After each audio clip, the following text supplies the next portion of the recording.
समतानगरच्या मुलींच्या शासकीय वसतिगृहाच्या इमारतीचा काही भाग खचल्याचं दृश्य समोर आलंय।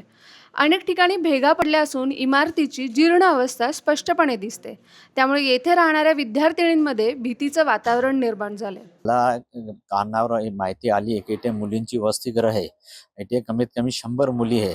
हे समाज कल्याण मंत्रीने समाज कल्याण विभागाने भाड्या तत्त्वावर घेतलेली आहे आणि ह्या बेसमेंट खाली अनेक वर्षापासून पाणी साचलेलं, जमिनीतून पाणी साचलेलं आहे। त्यामुळे इथे डेंगू होण्याची शक्यता असून त्या मुलांची जीवाशी धोका आहे। तर शासनाला विनंती आहे का तुम्ही यांच्यावर लक्ष घालून आणि त्वरित कारवाई करावी। वसतिगृहाच्या बेसमेंटमध्ये ड्रेनेज आणि पावसाचं दूषित पाणी साचल्याने अस्वच्छता वाढली। त्यामुळे डासांची उत्पत्ती होऊन डेंग्यूसह साथीच्या आजारांचा धोका सुद्धा निर्माण झालाय।